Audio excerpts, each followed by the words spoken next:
Thank you for staying with us. It's time now to take a look at stories making headlines on the front page of Nigerian newspapers. And I begin with the Nation newspaper. The major story here says, Appeal Court lays to rest Kano judgment, certified true copy controversy. Appeals Court lays to rest Kano judgment, certified true copy controversy. And some writers there say clerical error can't invalidate verdict. The Appeals Court registrar spoke on that. A party seeks probe. Police disperse protesters in Kano. NNPP takes case to Supreme Court. And more reactions have been trailing the matter of the certified true copy controversy. Now, at the downstrip, inspector killed in policeman-soldier clash. Inspector killed in policeman-soldier clash. That happened in Adamawa. Now, federal government, states, councils share about 906 billion naira. That story at the downstrip of the Nation newspaper. At the top corner there, we see Fasaranti, Falai, others intervene in Akeredolu Ayedatiwa feud. We see elder statesmen of the Yoruba group, Afenifere, resolving to intervene in this matter that has been going on between the governor and his deputy. And we hope that that will be resolved soon. 2024-26 trillion naira budget, federal government targets 7.8 trillion naira loan. And then another story here says, Haruna Musa takes office. All right, NNPCL allays fears of petrol shortage ahead, yield tide. First Lady inaugurates market money scheme. Emefiele gets 300 million naira bail. Trial of 191 electoral offences, suspects to begin. Ebonyi, Edo, Anambra have highest number of suspects. All right, that's the much we can take on the front page of the Nation newspaper. To this Nigerian newspaper now, and the major story here says, riots in Kano over trending certified true copy judgment by Appeal Court. We've not seen the document, open court judgment. More important, APC is reacting. Appellate Court ruling remains valid. Governor Yusuf files suit at Supreme Court, says NNPP. Now, other stories, oil theft, greatest threat to economy, Reps Speaker laments. 25 killed, dozen injured in truck crash in Niger. INEC, NBA to commence prosecution of electoral offenders in 2023 general elections.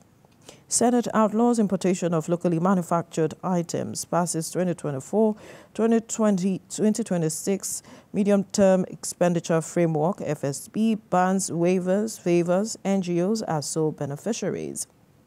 And then at the top corner, we have the story talking about Forex turnover hits $198.2 million as Naira drops to 840 Naira to a dollar at the official market. All right, that's the much we can take. For more details, you can pick up this Nigerian newspaper. We'll move now to the Daily Independent. Still talking about the certified true copy judgment dispute, NNPP asks NJC that's the Nigeria Judicial Council, to probe Appeal Court ruling on Kano Guba poll. APC links misreading of judgment to typographical errors. Protest breaks out in Kano over Appeal Court's judgment over the certified true copy. Appeal Court admits clerical error to correct it as appropriate. And the Federal High Court, CJ, releases new posting for judges. Alleged 1.6 billion naira fraud, Emefiele secures 300 million naira bail. Trial begins November 28. FACT shares 906.95 billion naira among federal government, states, local governments for October. Now, 2 grandmothers, 4,590 others graduate from legal skill acquisition program. Senate OK's 2024-2026 medium-term expenditure framework orders probe into tax waivers. And President Tinubu returns to Abuja after 5 days trip to Germany. Another story here now, moving to the front page of the Leadership newspaper. The major story, Lawyers demand merit in selection of Supreme Court justices, warn against sacrificing competence for politics, nepotism, a confirmed unwritten code in selection process. Now, Kano stands still for Governor Abba Kabir Yusuf on arrival from Abuja. That's the picture of the mammoth crowd there welcoming him back to the state. To the top corner, Kano parties asked to return judgment copies.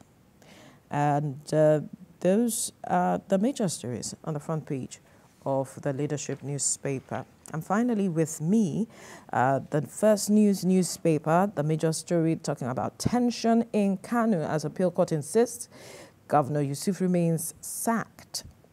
And the writer blames discrepancies in judgment, certified true copy on clerical error. Police tear gas concourses protesting supporters. Fresh dust over contradictory certified true copy as Kano governor's lawyers lock horns with judges. Now, police disperse protesting Osun judiciary workers as union declares strike. Another story here, court grants ex-CBN Governor Emefiele 300 million naira bail. And Cross River Guba appeal court upholds Governor Otu's victory. Lokbobiri pledges full support for expansion plans of Walter Smith refinery. Nasarawa Guba appeal court delivers judgment today. Eyes will be on the judiciary for that judgment. And another story here, Senate urges Wike to probe $500 million CCTV contract in the Federal Capital Territory. The FCC arraigns 3 other alleged diversion of 97 million naira cocoa beans. Toxicology on Mohbad's body ongoing in U.S., Corona has said. Coup. Concerned ECOWAS parliamentarians want Niger sanctions lifted. And at the top corner, re-election, Ubuku NDDC MD congratulates Diri there. That's the Bayelsa State Governor who was re-elected recently at the off-cycle election. Theophilus. We move to the Daily Trust this morning. It says, appeal court insists on Governor Yusuf sack, admits errors in certified judgment. And the writer says, protest rocks Kano. NNPP approaches Supreme Court, rejects request for CTC retrieval. Judgment read in court more important, said APC. Contradictory verdict, embarrassing, scandalous. Yaduda Falana says. The next story says 25 killed in Niger road crash. And Ondo in coma as Akeredolu hangs on to power. Nasarawa Guba dispute appeal court delivers judgment today. At the top corner there, Osun governor knocked for failing to hold cabinet meetings. How army police clash led to inspector's death in Adamawa State. Missing radio tower, NSCDC takes responsibility, begins investigation. That's the story in the Daily Trust newspaper. We move to the blueprint. It says here, as protest rocks Kano over appeal court verdict, APC and NNPP differ on way out of CTC error. Lawyers familiar with clerical errors, party legal advisor says. NNPP says appellant courts can't correct mistakes. Seeks NJC judicial stakeholders intervention. Senate to probe issuance of tax waivers from 2015 till date. Troops rescue 31 persons kidnapped in Sokoto State. Interior Minister canvasses UN reforms on correctional service. That's in the Blueprint newspaper this morning. We move to the Punch. It says here, Kano poll controversy. Police and NPP protesters clash, more cloud over judgment. Courts, APC blame clerical errors, and NPP Labour Party insists judgment doctored. Yusuf heads for Supreme Court, says appeal court lacks jurisdiction to determine party membership. Fintiri intervenes as soldiers kill inspector in Adamawa State. Senate passes MTF to probe tax waivers under Buhari. Police tear gas protesters shield Osun CJ from mob. 1.2 billion naira fraud. Emefiele gets 300 million naira bail restricted to Abuja. That's in the Punch newspaper. The Daily Sun says Osun, Edo, Anambra, Kano top 2023 electoral offenders list. 187 lawyers, 16 SANs to begin prosecution of suspects. 1,076 arrested in 35 states. Fuel we have supplied to last beyond Christmas. Kyari tells Senate. Akpabio pledges support for NNPC Limited. Former CBN Governor Emefiele gets 300 million naira bail. Federal government moves to unlock $300 billion in deed capital via land reforms. That's the story in the Daily Sun newspaper. We move to The Guardian. Poor funding raises concerns for 270 new private varsities. More universities, less research output, quality. And it has some statistics here. Tension in Kano over Guba verdict as Akeredolu Ayedatiwa crisis rocks Ondo. Senate laments cyber threats to digital economy, $500 million yearly loss. Court grants Emefiele 300 million naira bail. Orders CBN to update CSO on e-Naira. Governor Fubara opens 2 world-class health facilities. Now, these are the stories in the Guardian newspaper. We move to the Nigerian News Direct, and it says federal government targets $500 million annual revenue from cyberspace. As Senate decries loss to cybercrime, moves to amend Cybercrime Act 2015. Poor funding hindering enforcement of cybercrime laws, as according to the Senate committee. Lagos graduates 4,592 from skill acquisition programs. Adeleke urges State Assembly to pass startup electricity bill. These are the stories in the Nigerian News Direct. And finally, from our end here, we move to Business Day. NLNG dividend to NNPC hits 8-year high. Output decline threatens record revenue. Better traffic behavior can save Lagos 4 trillion naira yearly, according to reports. Money market rate spikes since Cardoso took over CBN. Mentoring, a catalyst for SME development in Nigeria. Nigeria's food system undergoing strain. These are the stories in the Business Day newspaper this morning. So many stories on the front page of the newspapers this morning, but what is dominating the papers has to do with the matter of the certified true copies of the judgment by the appeal court, the controversies surrounding it. We've seen legal luminaries react to this matter, and we are still going to perhaps have that conversation later on in the course of the program. But we've seen how protests also rocked the state yesterday, where those supporting NNPP came out on the streets to protest their, this whole matter. But we'll get more clarity with regards to how the courts got to this point of having a clerical error, because like I mentioned earlier, it has come as a matter of this shouldn't be happening, because the eyes of a majority of Nigerians have been on the judiciary for quite some time now. After the general election, we've been seeing how Nigerians have been interested in what is going on with the judiciary and how the judiciary has been reacting to matters of the election. And so for it to allow this kind of error at a time where its image is being questioned and it seems the judiciary is under trial, is quite worrisome.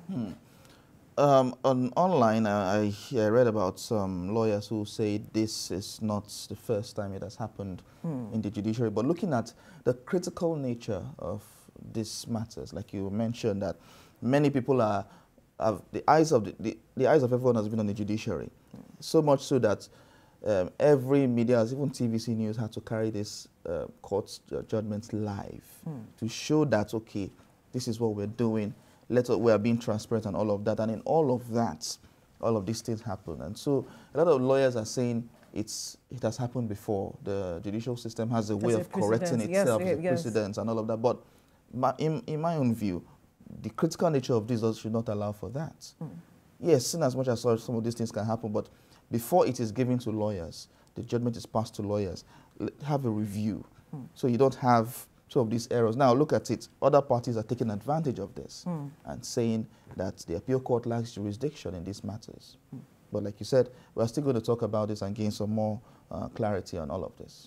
It's important we have clarity too, but because the essence of having this kinds of conversation on this platform is to educate people.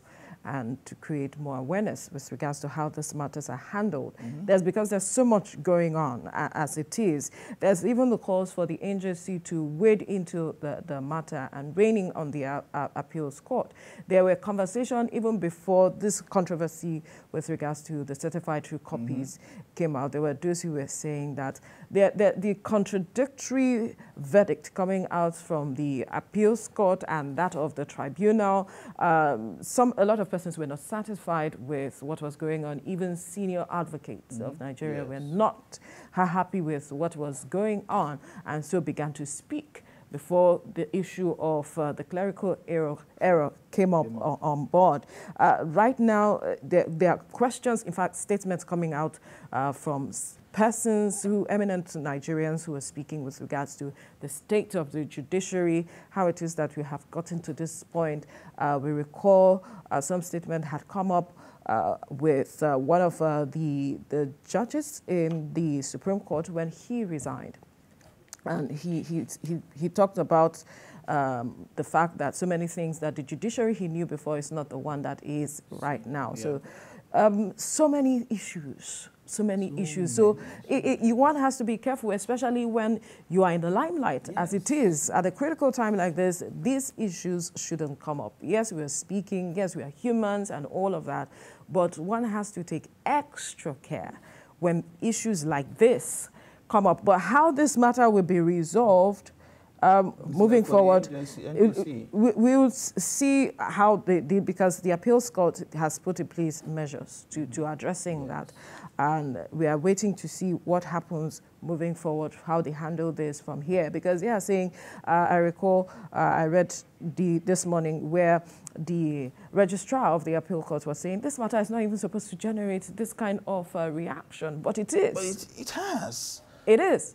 Why? Because it's a critical moment. Yes. It's a critical moment where all eyes have been on the judiciary, especially after the general election. Imagine this had happened at the Supreme Court when they were determining the outcome of the elections, of the presidential elections.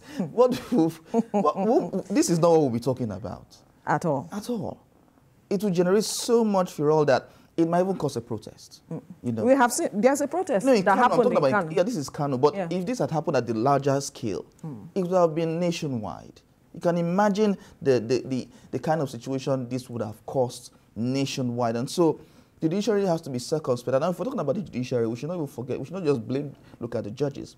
Those in the value chain, the clerical staff, the lawyers as well, everybody in the system has to take one blame or the other, because just a particular judge at a point accused some lawyers of trying to bribe tribunal members, panel. And so if we have to look at cleansing the judiciary, it has to be the whole gamut. Holistically.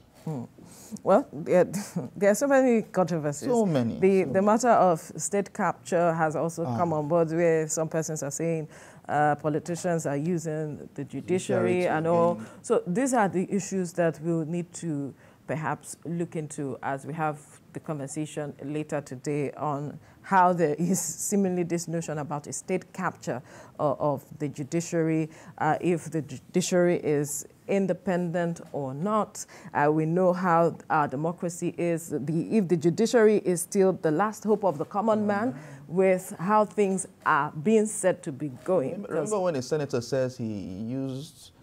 That matter. That matter has come to the fore again. Has come to the fore again with regards to this whole issue that has been happening now. Yes. People are beginning to dig up one issue or the other that has to do with the judiciary, which I think is not really sitting well with me at this point. We need to understand how well we are moving as a country, because in a democracy, you need the judiciary. They play a critical role. We have been seeing reactions from persons who are saying that, so what's the essence? Why do we have to go out to vote if the judiciary have to determine okay, the outcome of an election? Our votes no longer count as it is. So that is where the matter of state capture comes in, where people are saying, oh, politicians are using, the judiciary to win elections and do get what they want. We need to clarify issues. They are very critical matters. The judiciary has to be the last hope of the common man.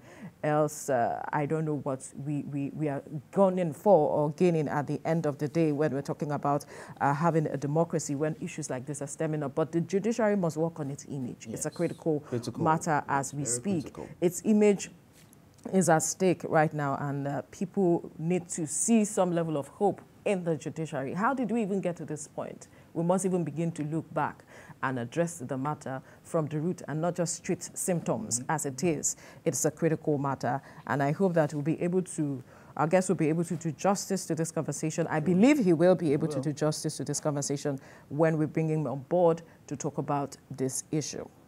Well, as we're still waiting for our guest, let's quickly perhaps touch on this other story. Talking about the matter that federal allocation, there's the states, local government, federal government, and to share or have shared 906.95 billion naira. I hope people are looking at their state governors as they expend these monies. It's critical. We're looking at state governors, federal government. What about the local government? How much gets to them? Is there local government autonomy? That's the question. True. Some local government gets the allocations and do not do anything and point everyone to the state government. Or they tell you they don't get enough. They don't get enough. And then the state government points you to the federal government. But now they are the closest to the people. We are seeing these monies. Recall that some state governments put out their budget expenditure, and that also raised some controversies. With regard, even Lagos State was part of those states that Lagos was the first. that generated controversies with the kind of, you know, when it put out its expenditure, people were raising questions and eyebrow, but the governor came out to, you know, clarify some issues on that. But then it is good that people are following through with what their state governments are doing with these monies. It's critical because these monies are meant for the improvement of the state for the people. The taxpayers' money. For the people. Yes. So if the citizens are not actively participating in our democracy as it is, putting pressure on either the government to understand what it's doing with these allocations, because it is not just put out on the front page of the papers for you to just see and hear and then just say, oh, whatever they do. It is for you to follow through, active participation in our democracy. That is what will help us get to where we are going. So you should follow the money to know what your state government is doing, or what it has done with the monies they are getting as allocation. This is for the month of October. Go and find out. I'm emphasizing. You had to emphasize that. But I think I'm not going to cast aspersions on the older generation, but I think the younger generation have done quite well in following all of this through, because we see, if you notice during the elections or before the election campaigns to the elections, many young people have been very interested in the election outcome, on how INEC conducts itself and all of that. And so we have seen a larger percentage of the young people, especially with the advent of social media, getting involved in governance and trying to understand how things are done so that we can keep our leaders accountable in all of this. So I think it's important that as citizens, we follow through on everything the government is doing. We should not just be laid back and say, well, our votes will not count. They will do what they want to do. We should always follow through, ensure that our government, our leaders are held accountable for their actions. Absolutely. It's important. Democracy is supposed to be about the people. Yes. And so, the people. Yes, for the people, by the people, for the people. So if they are not, if the government in power are not doing what you think is right, how do you even know what they are doing in the first place if you do not follow through what is being said to know? But right now we are seeing some level of active participation, especially after the general election. A lot of persons became, you know, aware of what governance is about and how it is important for them to follow through and be part of the whole thing, that government or the system as it is. So now that we are seeing, okay, certain allocation, I'm sure the breakdown of how much was given to each state government will be in the papers. To get more details for that, then you can now begin to ask questions, have conversations. We are not saying go on the streets to protest. It is about asking critical questions. The right questions. The right questions to put pressure on government to make state governments understand that you are interested in knowing what they are doing for you. And then state government perhaps should begin to take it a step further. We know that sometimes town hall meetings are held in Lagos, for instance, where people speak with regards to what they need in their own locality. Then we see members of the National Assembly sometimes return to speak with their constituents to understand what the situation is. But I think we shouldn't just limit it to once in a while thing. We should make it as regular as possible. State governments should have channels for which people can, air their views. They could even make suggestions that will move the state forward. It's critical. It's all about the state. At the end of the day, the glory will be for the governor who was there at the time that he made a mark. And, posterity will speak for you at the end of the day, that you did something and the people will not forget. And that will, trickle down to your generation that comes after you at the end of the day. So it's critical we write our names in gold. But oftentimes we do not see most of our leaders doing that. But so governance is about service to the people, and in serving the people, you must be as transparent as possible. It's critical to ensure that the people trust you at the end of the day and work with you, which is critical for you to achieve what you want to achieve. You made a promise that you want to serve the people, but then it's important that there is some level of transparency and camaraderie between you and the people. It's critical. Okay, so can we talk about food? I know. You like food. No. Let me read this story now in Business Day. It says, Nigeria's food system under growing strain. Have you seen the price of food? Have you gone to the market recently? Of course. Why not? So you should understand that every day these prices go up. Forget the fact that the festivities are coming and all of that. Every day you go to the market, the price of food is, from the previous month, it's gone higher. Maybe it's not even about the previous month. It's about a matter of hours. Sometimes you might go to the market in the morning and perhaps you forgot to buy something and you return in the evening and the price of things are different. Double or triple. It keeps changing. Yes. It's just unfortunate. And these were the issues we spoke to earlier, that talking about the fact that these issues have to be addressed. It has to. When you look at the matter of climate change also affecting adversely, because even when we grow these crops, we do not have as much storage for them that we can, revert to when we are running out of these things or where we have a matter of climate change. But then again, most of these food items are being imported into the country. Most of these food items are being imported because we are not yet food sufficient. So we need to still get more from outside the country. I mean, look at our number, over 200 million, as has been reported. We haven't done population census in quite a while. So that is the number we're looking at, 200 million, and counting, actually. And counting. So at this point, we haven't reached the point where we can say we are food sufficient. And again, countries surrounding us also come into the country to buy food, to buy for themselves. So it means we're importing this food just for us to be food sufficient. We import this food and it puts a strain on the dollar.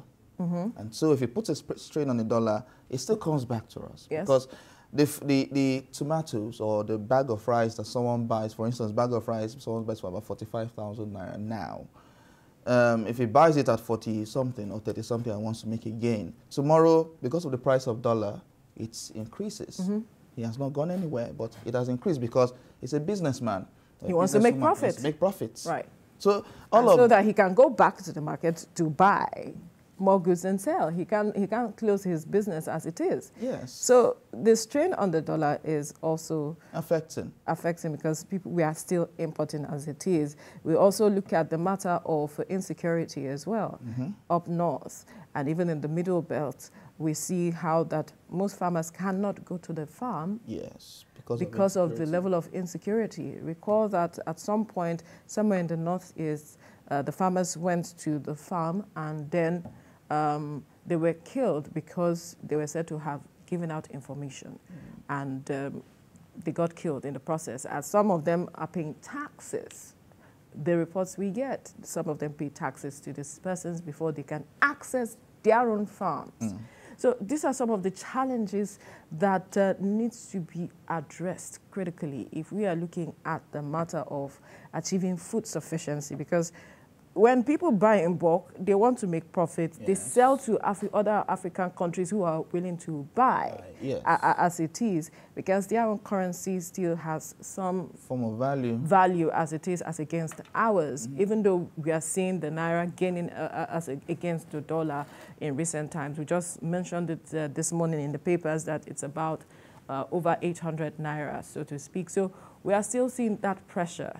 So for us to have that food sufficiency that we need as a country that will crash the price of food items, we have to address this hydra-headed issue in all forms. We are also looking at the matter, I'll still go back to the matter of climate change, because even if you address security, you address the matter of storage, you have to address the matter of gas flaring.